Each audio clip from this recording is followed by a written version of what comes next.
Okay, so today's presentation is Android Web Service. By the way, by Android Web Service, we are talking about accessing RESTful web services. We are not talking about SOAP-based web service, but accessing RESTful web services. Okay, so this is a bit of short presentation, and we are going to go into hands-on lab after maybe 10 or 15 minutes of presentation. Mostly we are going to talk about some of the classes that are available for invocation of RESTful web services on the net. We'll talk about response formats, and then we can see how we can perform either asynchronous or synchronous invocation of web service. Okay, so let's move on to a simple set of APIs that we can use. So HTTP client API. So these APIs are provided from Apache HTTP package, and now it's actually running on Android platform. So HTTP client is an interface, and basically it captures the things that you need for invocation of RESTful web services. So it handles cookie authentication, connection management, and other stuff. So this is actually regular HTTP invocation. And so this is an interface, and thread safety is dependent upon the actual implementation. So package comes with a default implementation called the default HTTP client. So this is what we are going to use in our hands-on lab.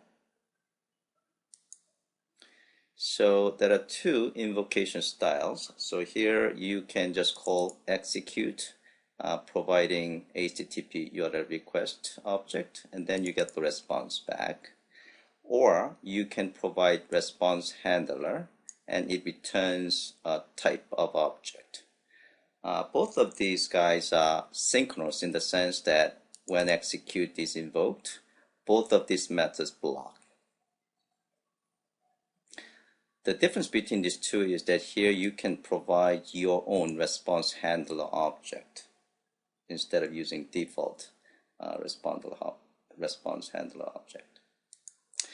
So these are the set of classes that we are going to use. So HTTP request, HTTP get, and HTTP post.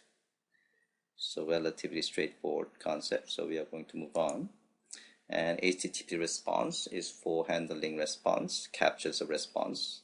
And the response handler interface, this is basically interface that is implemented by response handler. So basic response handler is provided as part of the package, and it returns response body as a string for success. And if it is not a success, meaning if the response code is above 300, then it will generate exception. So this is the example code of synchronous call, the first execution style. Basically, we create HTTP client object from the default HTTP client object, and type is HTTP client interface. And then we also create HTTP get object. So this represents the request object, and the HTTP response object representing a response. So basically, we are going to call execute method of any HTTP client object passing HTTP get object, and you get HTTP response object. And then you can call get entity method of response object, and basically it can be captured as a string. Okay. So yeah, I should actually move this line. It could be either JSON or it could be XML, depending on the format that was requested and responded. Not always JSON. Yeah, so this is actually a bit incorrect. Yeah, this is still synchronous. Yeah, so I should actually change it. So even if you are actually using response handler, passing response handler object, this call is still blocking, which means it's not asynchronous. I'll talk about how to build asynchronous communication later on in the presentation.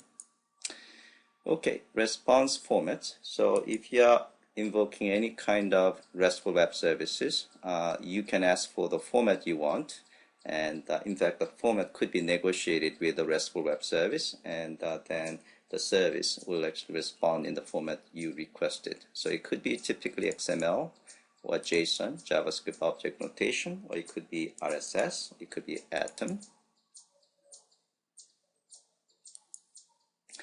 Also, parsing technology is also provided. So if you receive a response in the form of XML, you certainly would like to parse it. So the APIs are provided for performing stack-space parsing, DOM-paste parsing, and also pull parsing is also provided.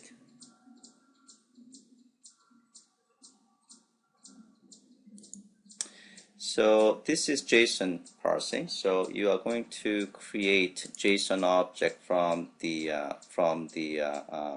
response, and then you can actually manipulate it. So these are the example code using JSON object. So let's say from the result you create JSON object. So this result is assumed to be in JSON format, of course, and then you can get all the names. So JSON format is basically set of key value pairs, or actually name value pairs. So here you can call names method to get all the names in a form of array, and that array is a JSON array object.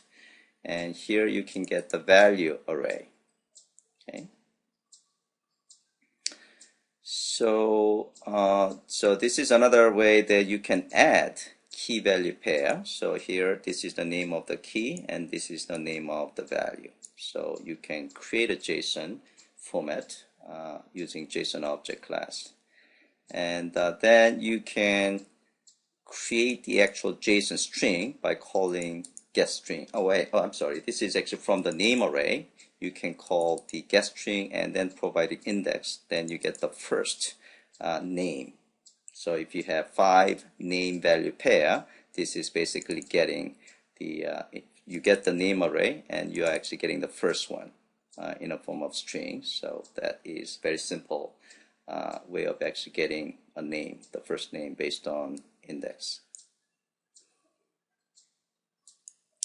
Okay, so asynchronous invocation. So asynchronous invocation is useful when you are invoking a service that might take quite a bit of time, and web service is one of those example services that might take some time because it might actually go to the internet. Database operation could be another service that could take some time. So if you're actually invoking those long-running service through using your UI thread, that might not be a good idea, meaning the UI thread is just blocks, meaning UI interaction with the user is not responding. So that's not a good idea. So typically you want to create a new thread to perform the invocation, in this case web service invocation, so that UI thread is free to handle the user interaction. So there are 2 schemes you can use. Scheme number 1 is you can manually create a thread that performs that long-running process, long-running service, in this case invocation of web service. So in that case you are freeing the UI thread, and then you're going to pass the response to the UI thread via what is called the handler object. Okay, so we'll see this code in the following slide, and we'll also see that in the hands-on lab. From the 1.5, SDK 1.5, Android platform also provides a utility class called the async task class. So here, if you're using async task class, then you don't have to manually create a new thread yourself. This task will create a new thread for you. So let's see example code. So this is scheme number 1, in which you are creating a new thread for performing web service invocation yourself. Okay. So first of all, we are going to create handler object. So handler object is used, by the way, so I think we covered the concept of handler class in previous presentation. Handler is basically associated with a thread, and each thread has a queue of, let's say, the messages or runnable tasks. So when you create a new handler, this is associated with a UI thread, in this case main thread. Okay? And so we'll actually see how we can use handler object associated with the UI thread, how we can actually use this one to pass the response to the main thread from newly created web services invocation thread. Now we are going to call the check update object and then start method of it. This is something that we are going to see in the following slide. Now in this code, when you call this guy, it will return to you. Okay, so while invocation is being happening, so in this case, we have example code. You can continue to process. So here we are just displaying a toast message while this task is creating a new thread for web server invocation. So let's see this code. Check update start method. Okay, so here we created check update thread object. So if you actually go back here, check update is a thread object, and when you create a thread object, you can call start method to start the thread. Okay, so when the start method of a thread object gets created, gets invoked, basically this run method will be invoked. So this is the new method that is actually invoke the web service. So we are basically calling this web server invocation. Okay, and then once the response is returned from the web service provider, we captured it as a response. Now what you can do is you can send a runnable object to the UI thread, main thread, by using this handler object. Okay, so you can call post and then pass the runnable object. So runnable object in this case is contains a run method, basically displaying a toast message with this response. So here we have a response. Okay, so just going over this concept of handler one more time. So going back to this slide, this handler is associated with a main thread, the UI thread. Okay, and when you use that handler object to post it, some kind of runnable object, basically this runnable object will be executed by the main thread that is associated with this handler object. Okay, hopefully that is clear to you. Okay, so Randall, so your my copy of the slide is a bit different from yours. Yes, so I made this change like 10 minutes before the presentation, before this presentation. So I apologize. So I will upload as soon as this presentation is done. Okay, so moving forward, this is example of usage of async task. So here, you are going to call that async task by execute method, and here you provided two method implementation, do in background and then to post execute. So this method is called in a separate thread. Okay, so separate thread is created by the platform if you are extending async task, and then this is executed in a UI thread, the main thread. So here, so all the things that you have done in Scheme 1, you do a lot of manual task to allow the communication between UI thread and then the actual work task thread. Here, basically, those things are handled for you. Okay. All right. So that is the end of the presentation. So let's take a look at the hands-on lab.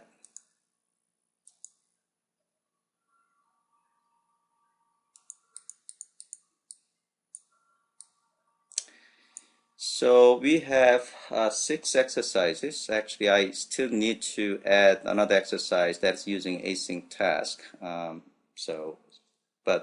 These 6 exercises should actually give you enough exposure to how to invoke RESTful web services using HTTP client-based APIs. Okay, so the exercise 1 is we are going to actually invoke a RESTful web service on the net. So if you click this link, it's basically providing XML response. So this is sample RESTful web services that sample RESTful web service you can use on the net. And you can also, in this case, if you provide the so if you go to invoice / then it will give you all the invoices in the form of a list. Okay. Now if you click one of this, or if you specify the particular invoice number at the end, then it will give you information about that particular invoice. Okay, so in this case, this is the invoice information, detailed information of a particular invoice. Okay, so moving forward, now this is another RESTful Web Services. This is the famous Yahoo Map Service. So if you click this guy, then it's going to give you latitude and longitude information of a particular city and state. Okay. Okay, so we are going to run the first sample application, REST client. So let's run that REST client application. Run as Android. Okay, application. So it's going to call the RESTful web service we just saw. So we are going to use this URL which we have tested with the browser, and then if you click it, it's going to invoke that web service, and you get the detailed information of the particular invoice as expected. Okay. All right. So let's see the code.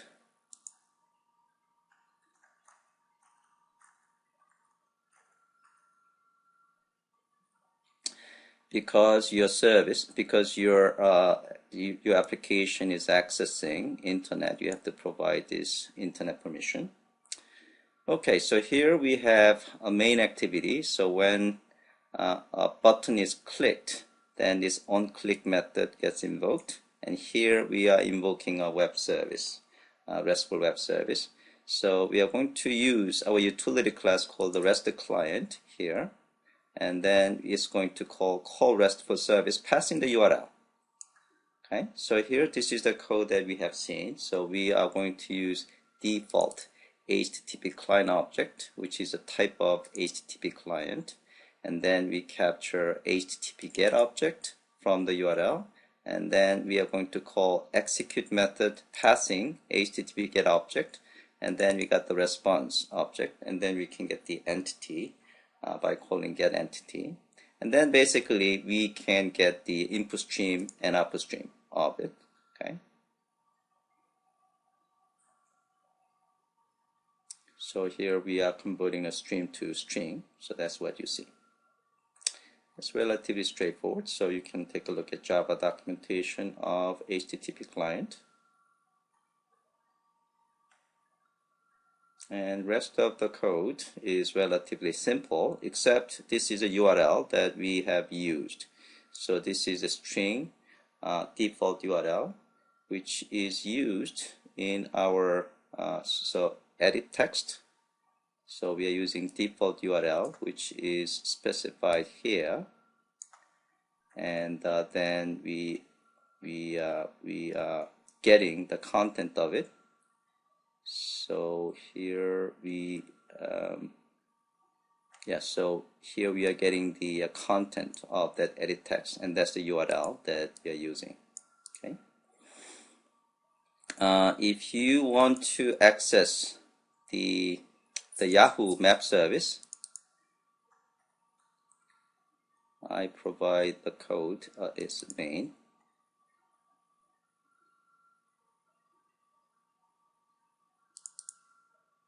Oops. Yeah, so here.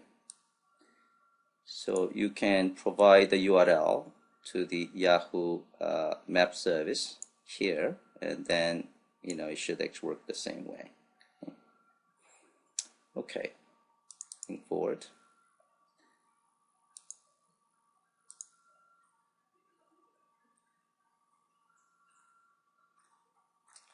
Okay, so next exercise is now we want to access JSON-based online RESTful web service.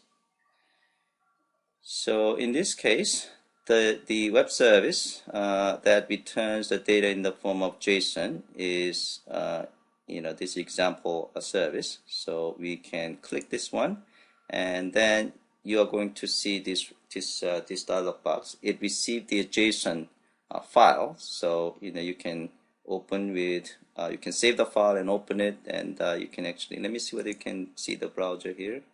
Oh, okay, so I can just open it with maybe a file here,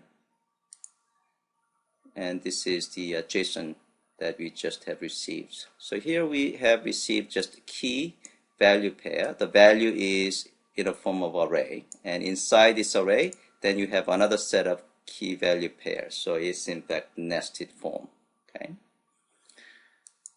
Okay, so that is what you actually see here. All right, and so this is what we just did, right? Okay, and this is what you, oh, okay, so we haven't run that application yet. Okay, we just did here from the browser.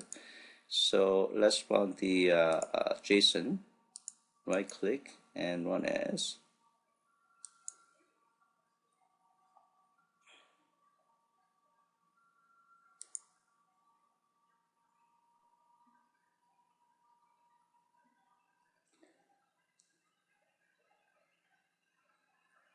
Okay, so this is the link that we are going to access, and then if you click it, then you are seeing the same response in a form of JSON.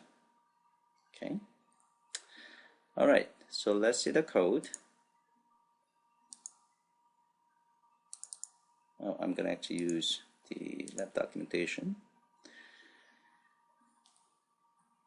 By the way, here we are directly specifying the URL because ampersand escaping was not really working well in strings.xml file.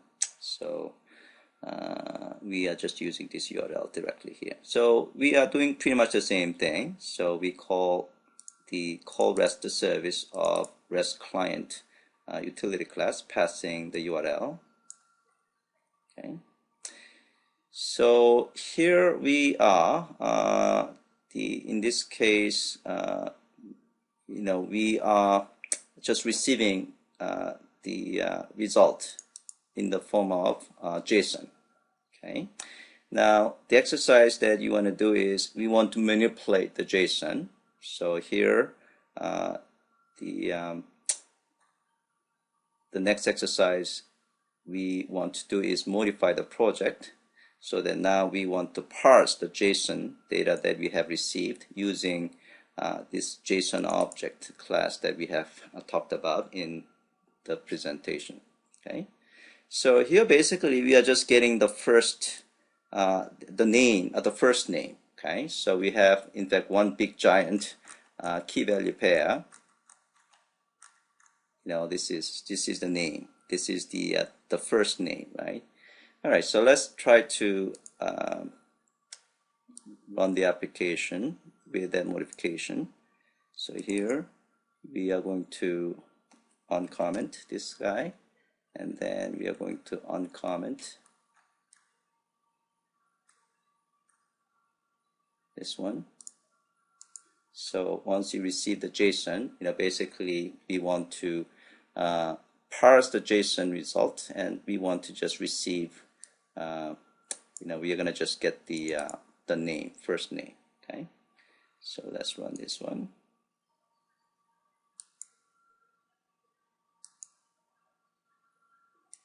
And we should see just geonames. So this example just shows you how you can manipulate JSON, the string, using JSON object class. So click this one. So we have received it, and then we parse it, and we just get the first name of the response. Okay, so that's relatively straightforward. Let's move on to the next one.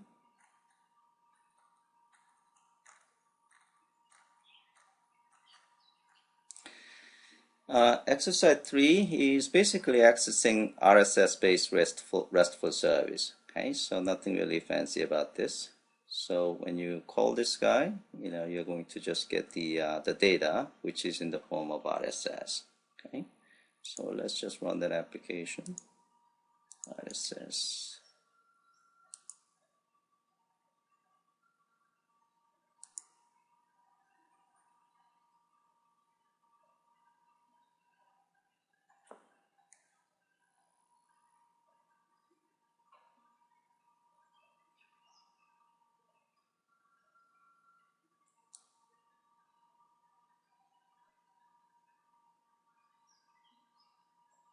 Oh, okay.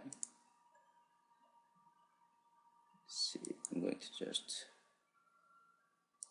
okay, so let me start it again.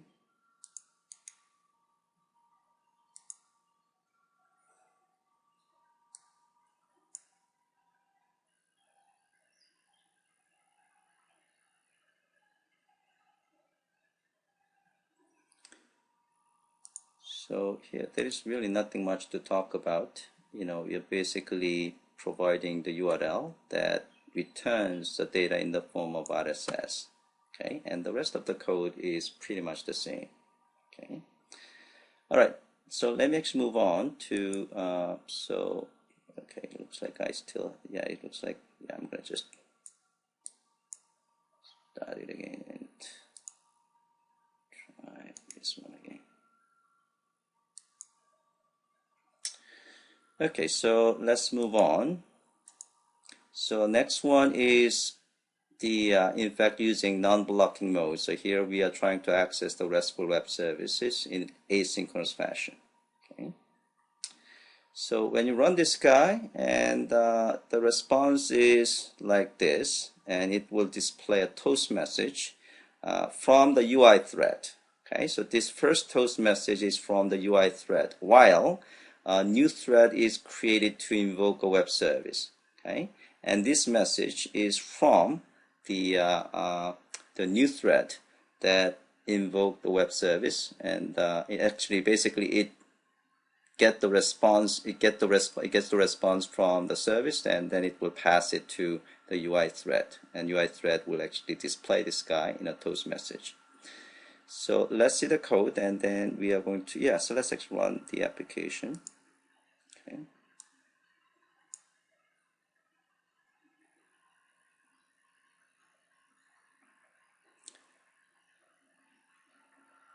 So this is the RSS things first. So let's actually run this one just to make sure this one works.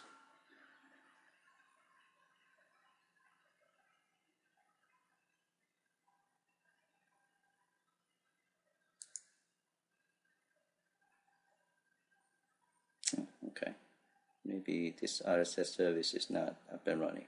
Okay, so I'm going to just move on to the non-blocking code.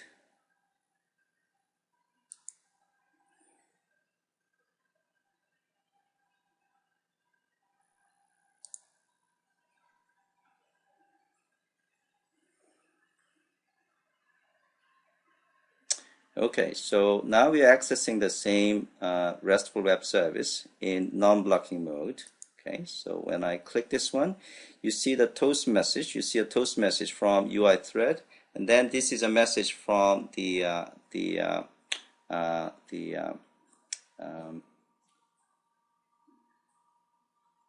web service invocation thread, and then we should see the response message.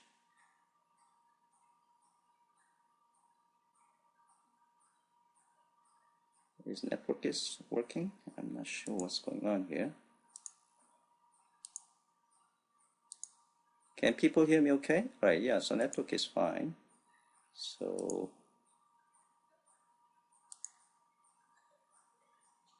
oh, okay, so looks like, oh, okay, looks like it worked, but you know, if you actually click the second time, it is going to have a problem. Okay, so the logic needs to be corrected, but it should work the first time. All right, so let me just run one more time.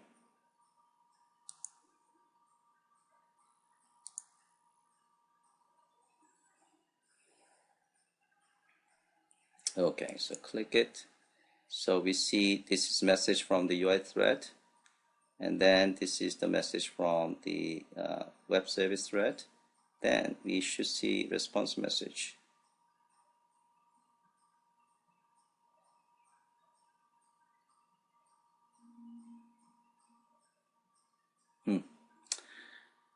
That is interesting.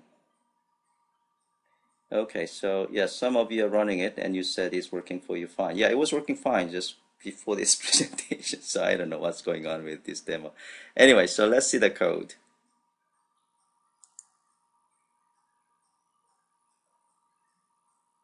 Okay, all right.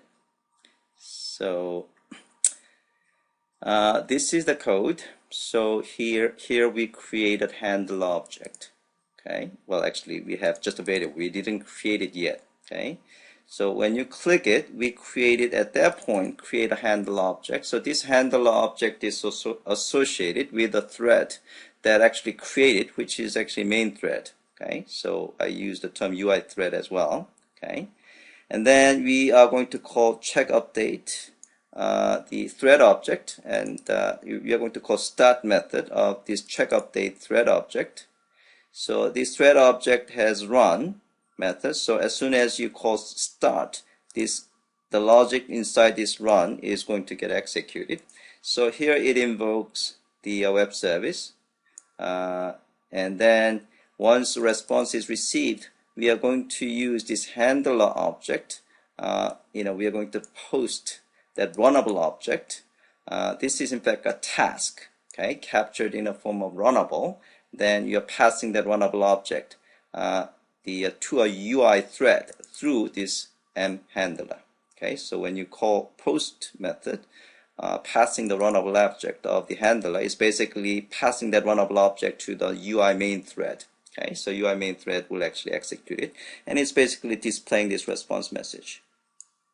Okay, all right. So that is the logic. Question from Chuck. Can you show us how to debug such issues?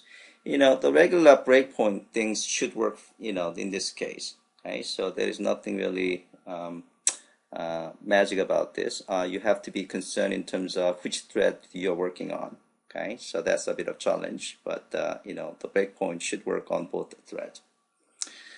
Okay, exercise 5 is response handler. So let's run this guy, and this is nothing really different from in terms of these responses. In terms of how it works, it should actually work pretty much the same, except that we are using response handler object. Okay.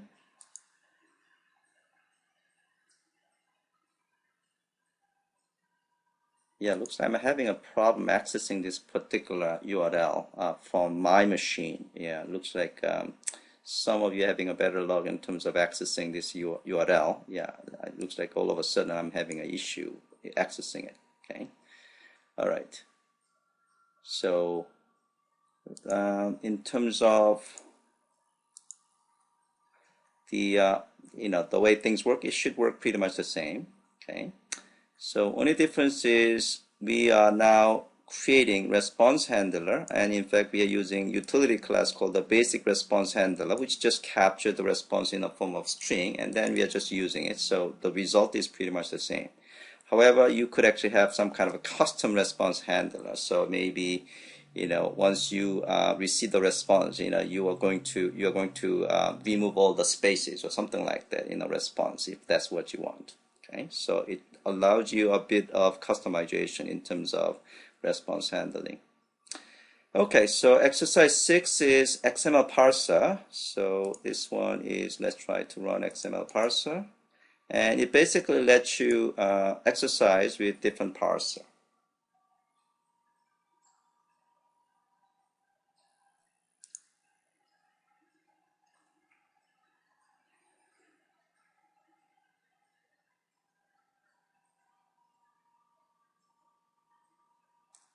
Yeah, interesting. Yeah, seems like my Android emulator is having a problem accessing the net all of a sudden. Okay. All right. So let's move on.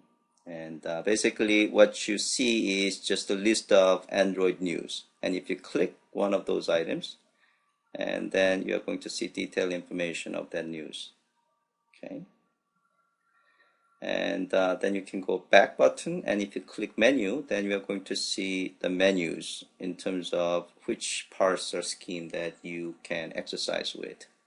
Okay, and the result is pretty much the same. It's just using different parser to parse the result. Okay. Okay, so these are the set of Java classes in this exercise. So in the main, basically we are going to call load feed with a particular parser as a default. So this is a default parser, but later on you can change the parser type by using menu. Okay, and then we are in this load feed method. We are getting the parser object from a factory object. Okay, so the factory object is, it's just using this URL where you can get the Android news RSS feed, and then based on type, you are just creating a parser object. It could be SAX feed, it could be DOM, it could be Android SAX feed, or it could be XML pull process. So different types of parser object could be returned depending on parser type that was requested. So parser type could be requested from a menu, or as a default, you are basically using this Android SAX parser. Okay, and then you are basically using the parser to parse it by invoking parse method, and then once you got the messages, and then you're going to invoke write XML from the those message. Okay, so basically, we are just using XML serializer, and you can see these things actually being created. Okay, so this is the Android SAX feed parser. It's a little bit kind of loaded code, and this is a basic. So actually, let me show you a bit simpler parser code, since we want to just understand, how the parser works. So this is DOM bit parser. So basically, DOM build object, and then we got the document element. So this is a typical DOM-based parser code that you probably have some familiarity. And let's see, what is a SAX? Yeah, so this is SAX. So we have a SAX parser factory, and we got the SAX parser, and then from the input stream, then we actually use the RSS handler, passing the input data and this handler to parse. So that's pretty much it. So it just show you different types of parser object that you can use. Okay, so that is the end of the presentation.